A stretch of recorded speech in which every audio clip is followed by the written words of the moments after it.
गुडघे सुजणे, कंबर पाठ मान दुखणे, मणक्याची चकती सरकणे, झीज होणे, हातापायांना मुंग्या येणे, संधिवात, आमवात, फ्रोझन शोल्डर किंवा पॅरालिसिस या सगळ्या वेदनांवर आता आयुर्वेदिक उपाय. विजयी भव आयुर्वेद.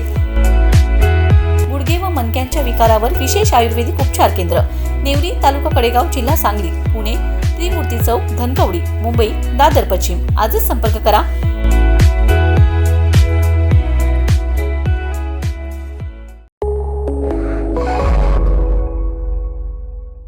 नमस्कार, मी अरुण आणि आपण पाहत आहात 7 स्टार न्यूज.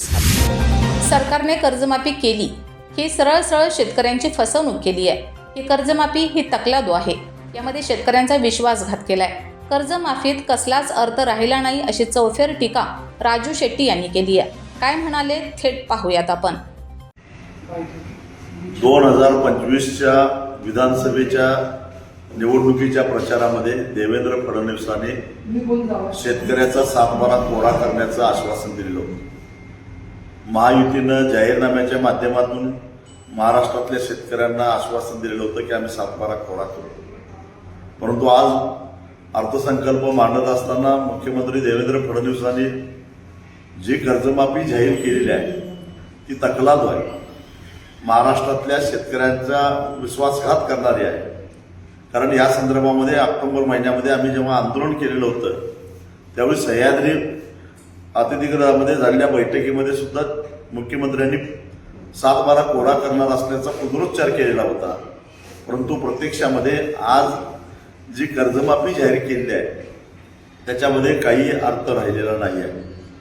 एकतर राज्यातल्या बहुसंख्य शेतकऱ्यांचं कर्ज हे साधारणपणे 2.5 ते 3 लाखापेक्षा जास्त आहे आणि ते थकीत असल्यामुळे व्याजासकट ते आता 3.5 लाखाच्या पुढे गेलेलं आहे.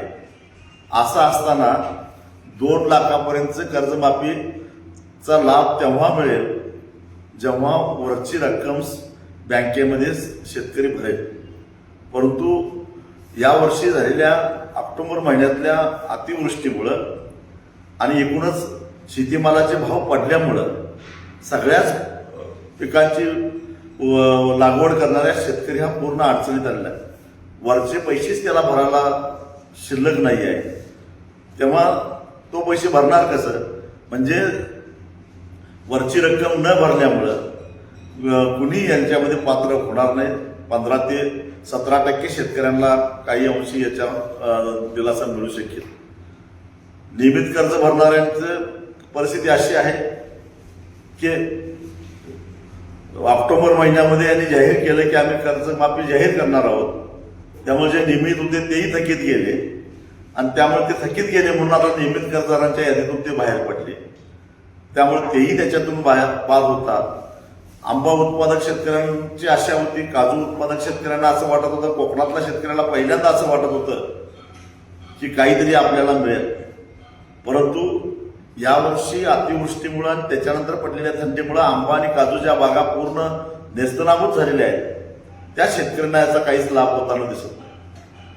नाशिकचा द्राक्ष उत्पादक शेतकरी असेल, कांदा उत्पादक शेतकरी असेल, डाळिंब उत्पादक शेतकरी असेल, यांनाही निसर्गाचा मोठा तडाखा बसला आणि हे सगळी भांडवली गुंतवणूक असणारी शेती आहे. त्याचाही यांना काही या कर्जमाफीचा फायदा होत नाही.